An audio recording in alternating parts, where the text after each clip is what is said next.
गुरु ब्रह्मा गुरु विष्णु गुरुदेव महेश्वरा गुरु साक्षात परब्रह्म तस्मै श्री गुरुवे नमः। श्री गुरु चरण सरोज रज निज मन मुकुर सुधार बरनउँ रघुबर बिमल जसो जो दायक फल चार। बोधिहीन तनु जानिके सुमिर पवन कुमार बल बुद्धि विद्या देहु मोहि हरहु कलेश विकार। बोलिए प्रेम से श्यावर रामचंद्र की, अयोध्या राम लला की, पवन सुत हनुमान की, गंगा मैया की, धरती मैया की, अपने अपने गुरु महाराज की जय जय सीताराम। मनु महाराज के 5 संतान थे। उसमें 3 थे पुत्री और 2 पुत्र था। पुत्री का नाम आकुति और देवहूति और प्रस्तुति था और 2 पुत्र में एक उतानपाद और प्रियव्रत नाम था। तो जब पहले मनु महाराज को ब्रह्मा जी ने कहा कि सृष्टि को रचना करो, सृष्टि को आगे बढ़ाओ, तो पहले मनु जी भी तपस्या करने लगे। बहुत समय तक, सहस्त्रों वर्ष तक तपस्या की और फिर गृहस्थ आश्रम बसाए। उसी प्रकार से कहते हैं कर्दम ऋषि भी, उसको भी ब्रह्मा जी ने कहे कि तुम भी सृष्टि को बढ़ाओ आगे, तो भी तपस्या की 1000 वर्ष तक। तो यहाँ पर कहते हैं कि 4 आश्रम हैं। तो 4 आश्रम क्या हैं? एक ब्रह्मचर्य है और फिर दूसरा में गृहस्थ है, तीसरा में वानप्रस्थ और फिर 4 में संन्यास है। तो इसी तरह से कहा है चलाने के लिए पहले मनुष्य को ब्रह्मचर्य पुष्ट करना चाहिए। बच्चा से 20 वर्ष तक, 25 वर्ष तक ब्रह्मचर्य का पालन करना चाहिए और तब उसको गृहस्थ में जाना चाहिए। तो इसी प्रकार से कर्दम ऋषि भी 1000 वर्ष तक तपस्या की और जब भगवान ने प्रकट हुए तो भगवान कहे कि हमसे वर मांगो। जब वरदान मांगने के लिए कहा, शंभु वश्या च मनो वर्षा परम स्मता कथतम भगवान यत्र मैथु धीरे प्रजा। जब भगवान प्रसन्न होकर के और कहें कि वरदान मांगो, तो कर्दम ऋषि ने क्या वरदान मांगा? कहा कि हे प्रभु, आप हमें ऐसा पुत्र दीजिए कि जो प्रभु का भक्त हो, पूजा पाठ करे अपना जैसा। तो भगवान ने कहा कि हम ही आएंगे। तो इससे क्या अर्थ है? जैसे कहते हैं कि कर्दम ऋषि भी पहले तपस्या किया और फिर गृहस्थ आश्रम में आए, भगवान ने खुशी हुआ और तब अपने आप को पुत्र रूप में आना स्वीकार किया। तो जैसे कहते हैं कि मनुष्य पहले या धान के, गेहूं के जो बीज होता है, तो जो निशन होता है, अच्छा होता है, उसको संचित करके रखते हैं और कहते हैं कि ये अच्छा है, ये बीज बहुत अच्छा है, ये बोएगा तो बहुत अच्छा होगा। और खखरा रहता है जिसमें दाना नहीं रहता है तो वो नहीं होगा, नहीं जमेगा। उसी प्रकार से कहते हैं कि जो ब्रह्मचर्य है वही बीज को पुष्ट करता है और जब ब्रह्मचर्य व्रत के पालन कर लेता है, वही उसका जो पुत्र होता है बहुत अच्छा होते हैं, भगवान का भक्त होते हैं, बुद्धि विवेक होता है उसके पास। तो फिर और कहा कि पत्नी भी ऐसा ही होना चाहिए, क्योंकि दोनों पति पत्नी प्रभु का भक्त रहेगा तभी तो वैसा पुत्र होगा। तो भगवान ने कहा कि तीसरे दिन तुम्हारे यहाँ मनु जी पुत्री को लेकर के आएगा, देवभूति को। तो यहाँ पर कहते हैं न्यूनम चंक्रानम दे शंताम संरक्षणाय ते बंधाय चाष्टम यष्टम हरे शक्ति पालिनी। जब मनु जी आए और शत्रुपा जी और अपने पुत्री को लेकर के देवभूति को, तो कर्दम ऋषि ने बहुत अच्छा से स्वागत किए और आसन दिए बैठने के लिए, और कहते हैं कि आप तो बहुत भाग्य से आए हैं, सभी को रक्षा करते हैं, आप कहिए किस लिए आए हैं। तो फिर मनुज ने कहा कि मेरा पुत्री आपके बारे में सुन रखे हैं नारद जी से, नारद जी ने कहे हैं, इसीलिए आपसे अनुराग हो गया है और आपसे विवाह करना चाहती हूँ। तो कहा कि आपका पुत्री तो बहुत भाग्यशाली है और इतना प्रभु में अनुराग रखा है, भजन भक्ति करती हैं, ऐसा पत्नी ही चाहिए, ऐसा ऐसा ही पत्नी होना चाहिए। तो फिर कहते हैं अगर कहेगा कि वो तो देवभूति राजा के पुत्री थे और इतना बड़ा घर के थे, फिर भी जंगल में क्यों आए, जो तपस्या कर रहा है, एक झोपड़ी है और कभी खाना जो भोजन मिले या ना मिले और तपस्या वृत्ति में समय बिताना है। तो कहते हैं जो भक्त होते हैं फिर मतलब संसारी लौकिक पर नहीं जाता है, शो पर नहीं जाता है, चमक धमक पर नहीं जाता है कि पैसा वाला हो, सुंदर हो, धन वित्त मकान हो। जो अच्छा पुत्री होते हैं तो माँ को कहते हैं कि हमें उसके घर में शादी करना जो प्रभु का भक्त है, जो लड़का शांत है, प्रभु का भजन भक्ति करता है।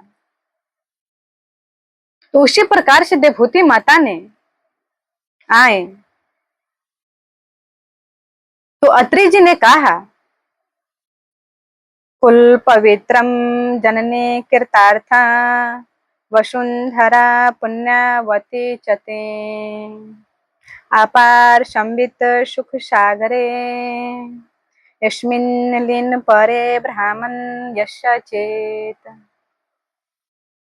कहते हैं कि दोहा, कहते तन पवित्र सेवा किए, धन पवित्र करी दान और मन पवित्र हरि भजन करी होई त्रिविध कल्याण। करदम जी ने कहा कि जिसका घर में ऐसा पत्नी हो वो तो सभी को कल्याण कर देते हैं। जैसे जनक जी भी कहें अपने पुत्री को कि बेटी आज तूने दोनों कुल का नाम उजागर कर दी। पति को साथ दे करके और सुख दुख में यही पत्नी का धर्म होता है कि पति को सुख मिले या दुख मिले उसमें साथ देना है। तो करदम जी ने स्वीकार कर लिए और तपस्या करने लगे। तो जब तपस्या करने लगे तो देवभूति माता ने सेवा में लग गए। और वो तो इतना बड़े घर के थे, अच्छा अच्छा भोजन सामग्री सब खाते थे। और यहाँ कभी भोजन मिलते कभी नहीं मिलते, तो वन में थे, कभी फल फूल मिल जाते कभी भूखे रह जाते। और स्नान सिर्फ स्नान कर लेते, नहीं उतना कपड़ा थे, न तेल साबुन थे। उसी प्रकार से वो साध्वी जीवन बिताने लगा। जब बहुत समय बीत गया और सेवा में लग गए, तो जब आंखें खुला तो देखा करदम ऋषि ने एक बहुत शरीर दुर्बल हो गया है और जटा बन्हा गया है बाल में। वहां तो जब ये बाल हैं, तो जब इस शरीर को शुद्धि रखता है अच्छा से, तब ये अच्छा रहता है। अगर इस शरीर में तेल साबुन नहीं लगाएगा, स्नान नहीं होगा, तो इसमें मैल जम जाता है। तो उसी प्रकार से देखे तो कहा कि देवी तुम कौन हो? तो कहा कि पहले आपके पास आया था अपने पुत्री को लेकर के कोनो? तो कहा कि हाँ। कहा कि वही हम हैं। तो जब आए थे तो इतना सुंदर थे, 16-17 वर्ष का उम्र था, बहुत सुंदर थी। तो कहा कि तुम हमारे सेवा में, तुम अपने शरीर को शुद्ध भी खो दिया है और हमारा सेवा किया है। एक अत्रि जी ने सरोवर तैयार की अपना तपोबल से और कहा कि देवी तुम इसमें स्नान करो। जब स्नान किया तो बहुत सुंदर हो गए, जितना सुंदर पहले नहीं थे उससे भी सुंदर हो गए। और अत्रि जी भी स्नान किए, वो भी सुंदर हो गए।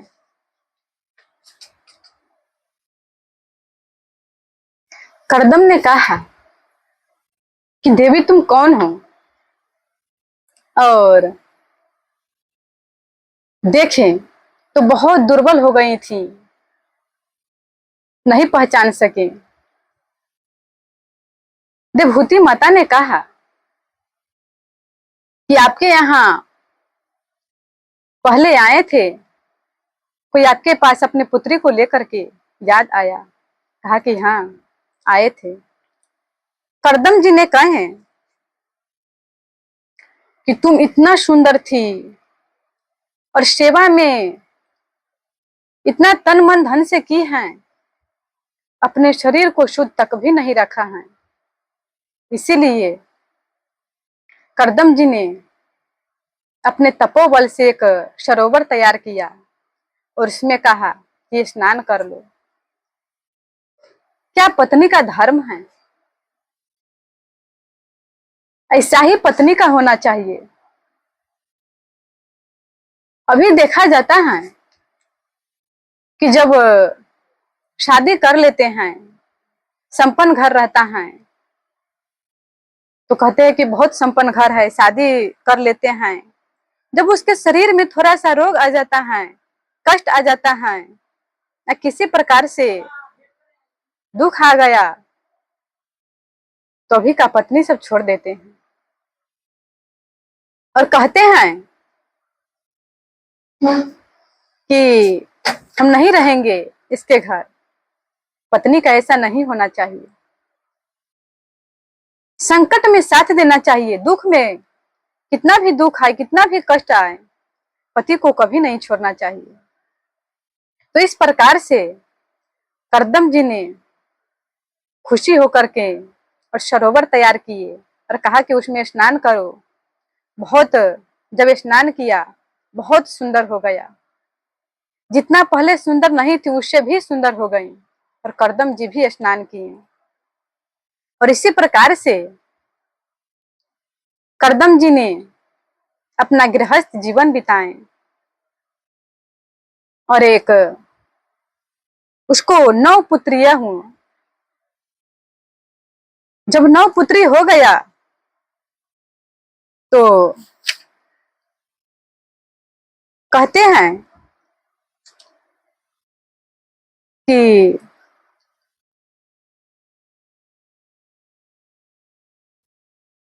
तो करदम जी ने वन में जाने लगे और कहा कि हम तपस्या करने जा रहे हैं। अब तो 9 पुत्री हो गया, तो यहाँ पर देवहूति माता क्या कहते हैं, ब्रह्मंदु हित्रिभ्यस्तु अभ्यम विमृगा पत्ता क्षमा कश्चित अश्यान में विशोकाय त्वयि प्रभुजिते वनम। तो देवहूति माता ने कहा कि स्वामी, आपको तो 9 पुत्री हैं और पुत्र भी नहीं हैं, जो पुत्री को वर कौन ढूंढेगा, हम कहाँ जाएंगे, कैसे ढूंढेंगे। और कहते हैं कि जो पत्नी होता है, पति के बगैर उसका तो दुख ही है, और पुत्र भी रहता तो किसी प्रकार से हमें शांति मिलते हैं। जब पति से ऐसा कहें, जैसे रामायण में भी है, प्राणनाथ तुम बिनु जग माहे मो कहूँ सुखद कतहु कछु नाहि पिया बिनु देह नदी बिनु बारी तैसे ही नाथ पुरुष बिनु नारी, तैसे ही नाथ पुरुष बिनु नारी। नक्षत्र भूषणम चंद्र नारीणम भूषणम पति। जैसे नक्षत्र का भूषण चंद्रमा है, उसी प्रकार से कहते हैं कि नारी का जो भूषण है वो पति है। तो करदम महाराज ने यहाँ पर कहते हैं देवहूति माता से, तृष्णा नहीं होना चाहिए। महाभारत में तृष्णा में कहा है, तृष्णा ही सर्व पापिष्ठा नित्य द्वे करी स्मृता अधर्म बहुला च घोरा पपानु वैधुनी या दुस्त्याजा दुर्मति भार्या नजरिया जिरियता योशो प्रणांति को रोगा अष्टम तृष्णा त्यजता सुखम। यहाँ पर कहते हैं करदम जी ने कि तृष्णा, जिसके अंदर में तृष्णा है उसका उद्वेग पैदा होता है, मन उसको शांत नहीं रहता है, हरदम उत्तेजित रहता है, और तृष्णा ही बंधन का कारण है, बंधन में डालते हैं। और कहते हैं कि ये शरीर बूढ़ा हो जाएगा और तृष्णा कभी बूढ़ा नहीं होते हैं। तो सुखी कौन मनुष्य है, सुखी वही है कि जो तृष्णा को त्याग दिया है। तृष्णा जिसके जीवन में नहीं है, सुखी वही है। जैसे कहते हैं ययाति थे, ययाति का शरीर वृद्ध हो गया, फिर भी उसके मन से तृष्णा नहीं गया। पुत्र का भी जवानी लिया पुरु का, फिर भी उसको मन नहीं तृप्त हुआ। फिर अंत में तृष्णा को उसको त्यागना पड़ा, तब उसको मन शांत हुआ और सुखी हुआ। इच्छति शती सहस्त्रम सहस्त्री लक्ष्मी हिते कुर्तु लक्षाधिपति राज्यम राज्यापि सकल चक्रवर्ती चक्रधरवापि श्रोतम श्रोतम लाभे सकल सुरपत्यवम। भवितुं शूरपतिरुद्रं गतित्वं त्वपि न निर्वर्तन्ते तृष्णा। यहाँ पर कहते हैं कि दिन कहे धनवान सुखी, धनवान कहे सुख राजा को भारी, राजा कहे महाराज सुखी, महाराज कहे इंद्र को भारी, इंद्र कहे मतो ब्रह्म सुखी, और ब्रह्म कहे सुख विष्णु की भारी।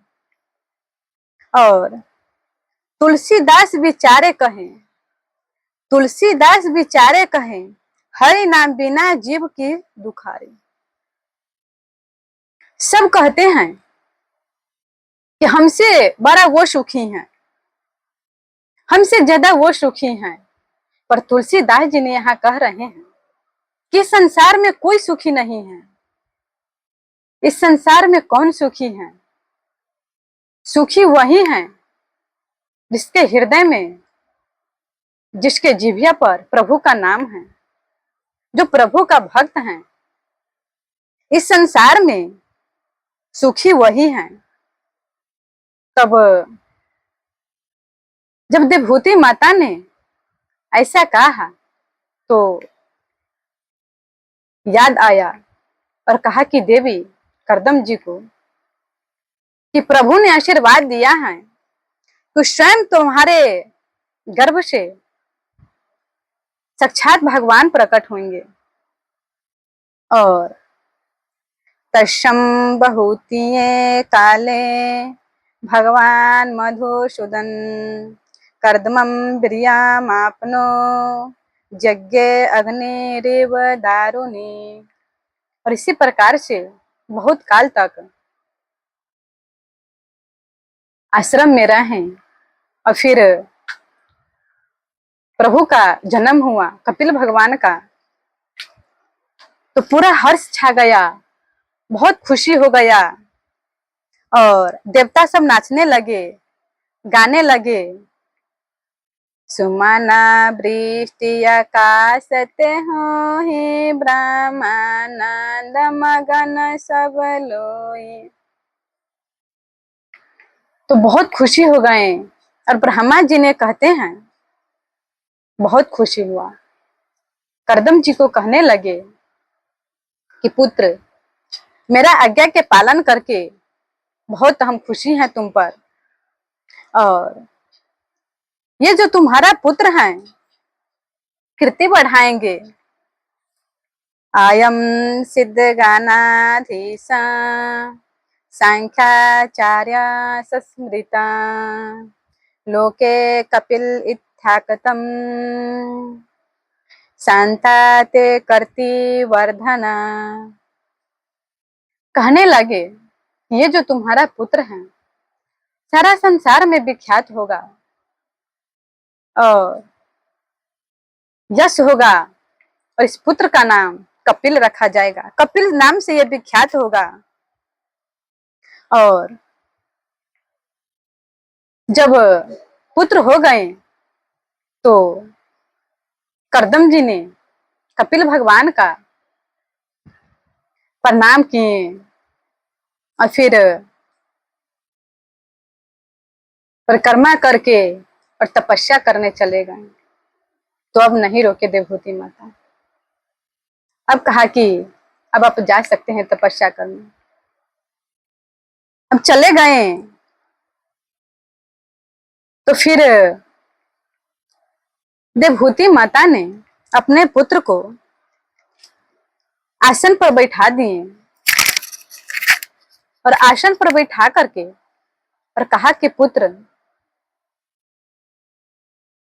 हमारा मन शांत नहीं है, हम इस शरीर में ही लगे हुए हैं, हम इस बंधन से कैसे छूटेंगे, आप हमें उपाय बतलाइए। तो यहाँ पर कहते हैं कपिल भगवान ने मनये मनुष्याना कारणम बंधा मोक्षयो बांधाय विषा संगो मुक्तो निर्विषयम न। भगवान ने कहा कि माँ ये मन ही मनुष्य के बंधन के कारण है और मन ही मनुष्य के मोक्ष का कारण है, तो कहेगा कि मन कैसे बंधन का कारण है और कैसे मोक्ष का कारण है। तो उदाहरण से समझिए, जैसे कहते हैं कि ताला ताला का चाबी एक ही होता है, और इस तरफ घुमाइए तो बंद होता है, और इस तरफ घुमा दीजिए तो खुल जाता है। सिर्फ उसको मुड़ना है।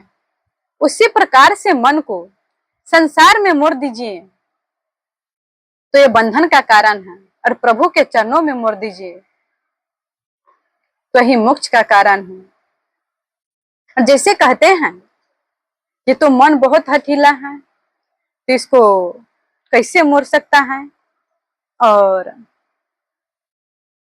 नहीं होता है। तो यहाँ पर कह रहे हैं कि जैसे लोहा, अगर लोहा को चाहे कि बिना गर्म किए ही उसको मोड़ दें या कोई सामग्री बना दे तो नहीं बन सकता है। तो उसको क्या करना होगा, पहले अग्नि में उसको लाल करना पड़ेगा। जब वो अग्नि में वो लाल हो जाएगा तब उसको हथौड़ा से पीट करके जैसा चाहे वैसा बना सकता है उस लोहा को। उसी प्रकार से कहते हैं ये मन है, ये मन जब तक संसार में रहेगा तब तक ये अपना वश में होना, प्रभु के चरणों में मोड़ना बहुत कठिन है। इसको अग्नि में कैसे लाल किया जाए? अग्नि वो सत्संग है। पहले सत्संग रूपी अग्नि में इसको लाल किया जाए। जब सदा सत्संग पान करेंगे तो अपने आप मन प्रभु के चरणों में लग जाएगा, और उस समय इस मन को समझाना है कि नहीं, ये संसार वास्तव में झूठा है और प्रभु के ही चरणों में लगाना है। तो जब ये मन लग जाएगा तो कहते हैं अगर भगवान के भी तो संतों के चरणों में भी लगा लेना चाहिए, और संतों के चरणों में ही लगाना चाहिए, गुरु के चरणों में। तो जैसे कहते हैं कि भक्तों के चरणों में लगाने से क्या फायदा है, जैसे करंट है, तो किसी का करंट लगा हुआ है तो वो सट गया है तो मरेगा ही। पर कोई मनुष्य अलग है और करंट दूरी है, फिर भी उस मनुष्य को भी पकड़ लेगा, छू देगा, तो उससे पहले वो मनुष्य मरेगा।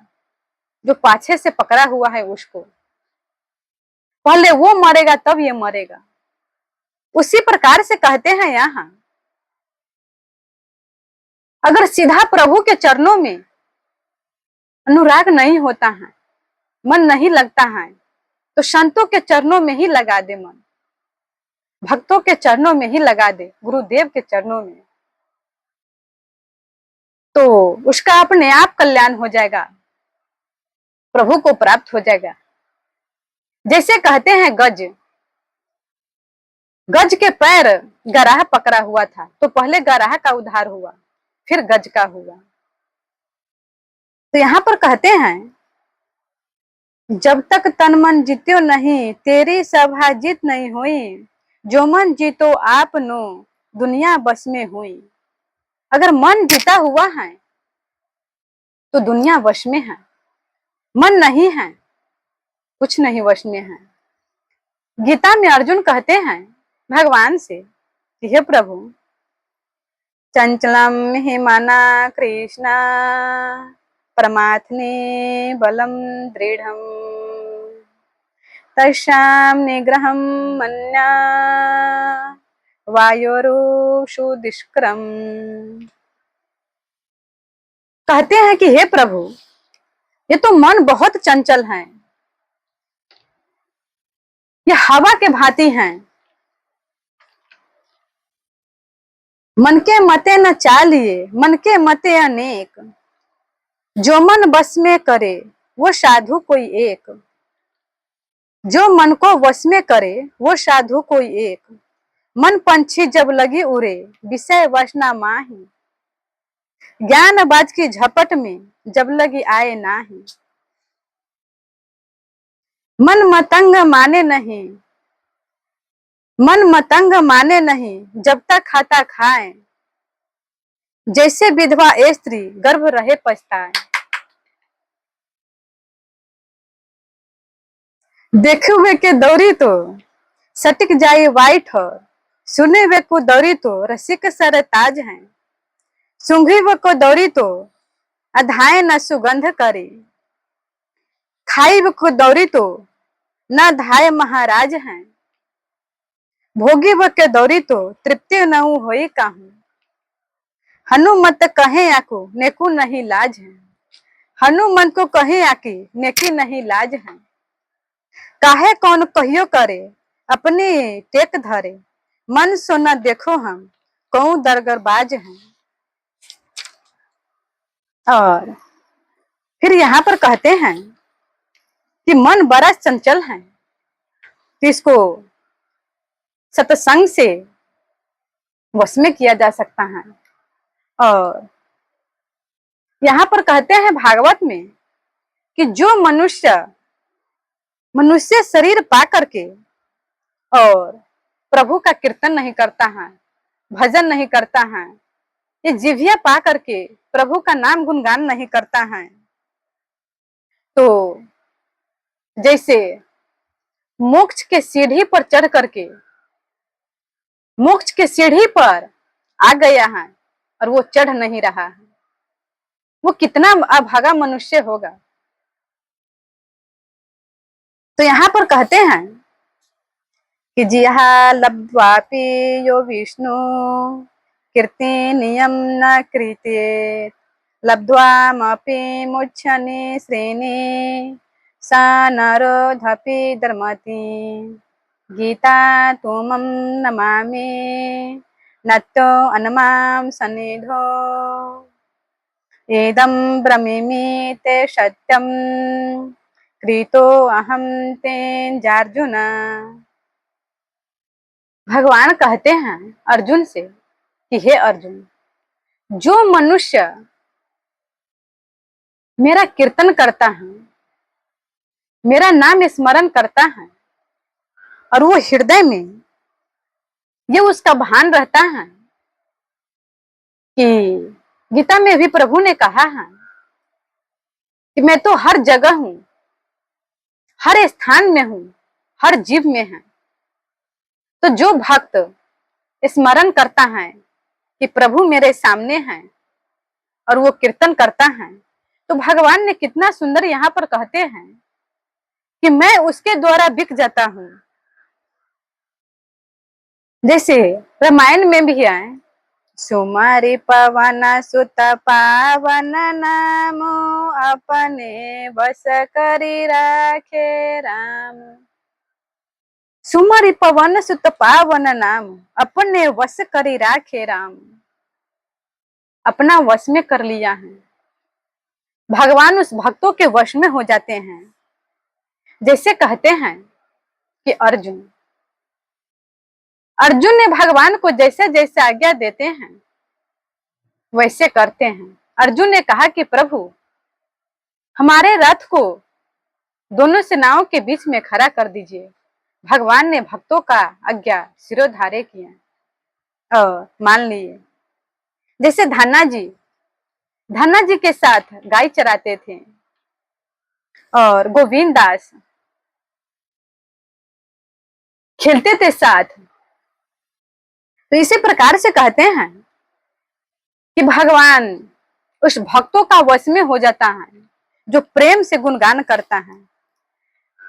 मम गुण गावत पुलक शरीरा, गद गद गिरा नयन बहनीरा, काम आदि दंभन जाके तात निरंतर बस में ताके।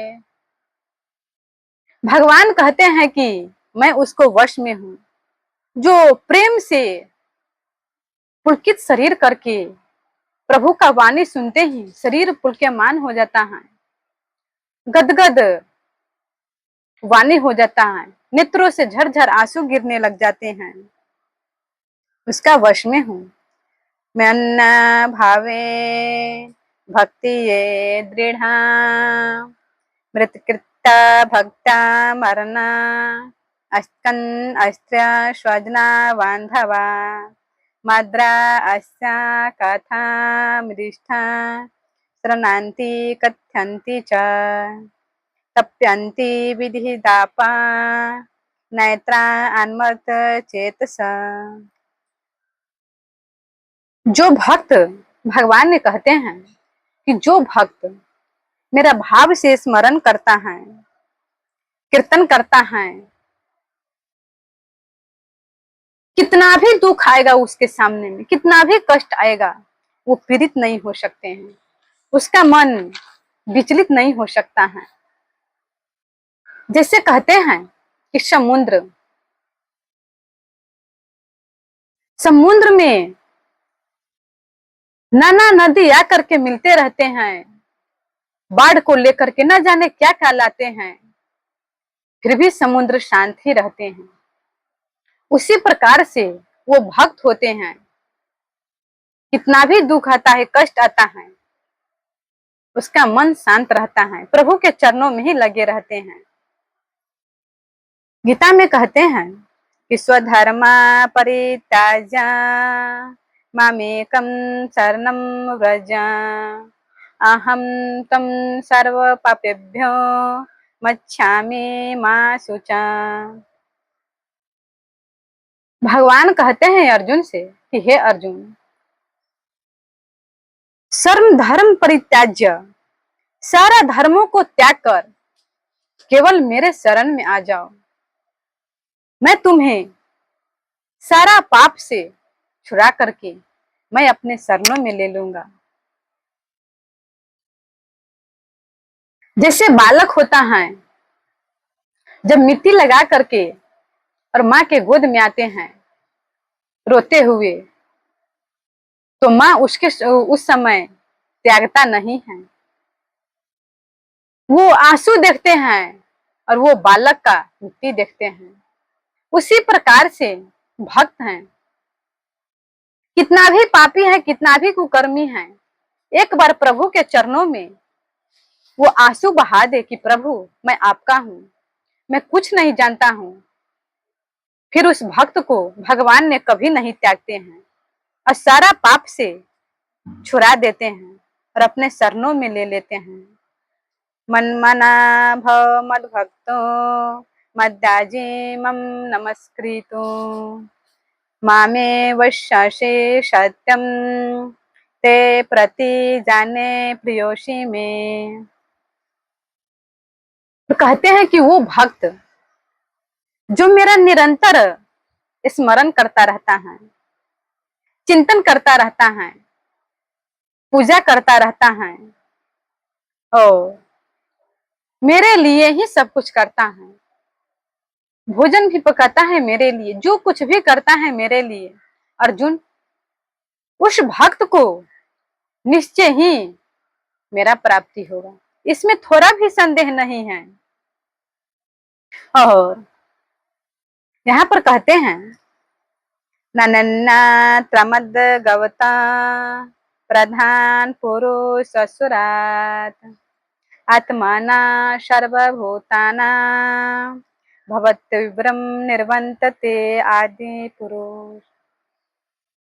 यहाँ पर कहते हैं कि अगर कोई भी मनुष्य है और वो कहे कि हम भगवान से अलग हो जाएं, भगवान को नहीं मानेगा, प्रभु के चरणों में नहीं आएगा और वो मृत्यु के भय से वो बच सके, ऐसा कभी नहीं हो सकता है। और जो भक्त प्रभु के चरणों में आ जाता है अनन्य भाव से, वो मृत्यु के भय से सर्वथा बच जाते हैं। थोड़ा भी उसको दुख नहीं रहता है। वो तो कहते हैं कि जिस समय प्रभु का आज्ञा होगा मैं खुशी खुशी मृत्यु स्वीकार करेंगे। ऐसा क्यों है?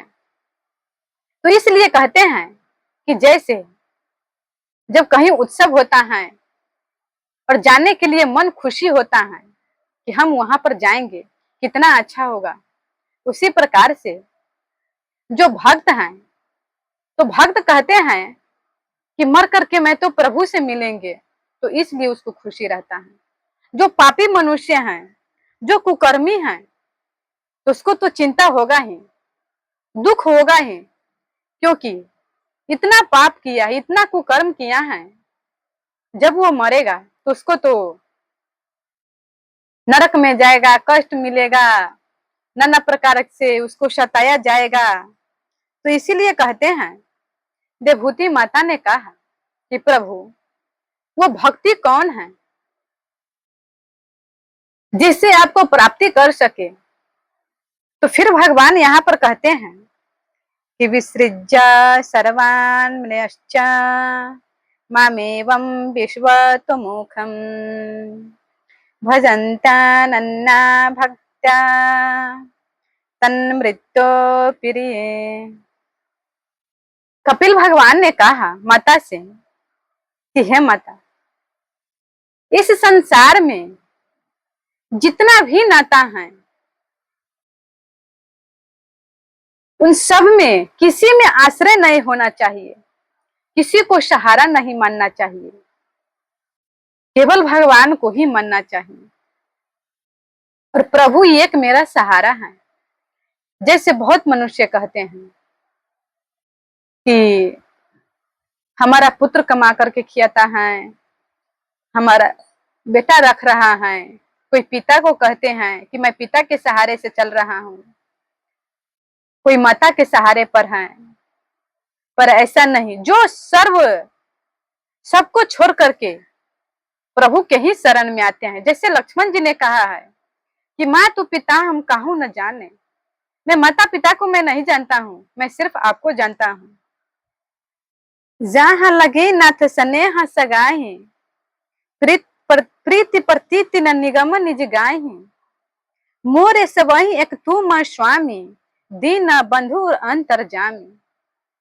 हे प्रभु, आप ही मेरा सब कुछ हो। तो जब ऐसा मानता है तो प्रभु उसे स्वीकार करते हैं और सारा बंधन से छूट करके और प्रभु उसको अपने धाम में दे देते हैं। बोलिए कपिल भगवान की, प्रेम से बोलिए श्यावर रामचंद्र की, अयोध्या राम लला की, पवन सुत हनुमान की, गंगा मैया की, धरती मैया की, अपने अपने गुरु महाराज की जय। जय सीताराम।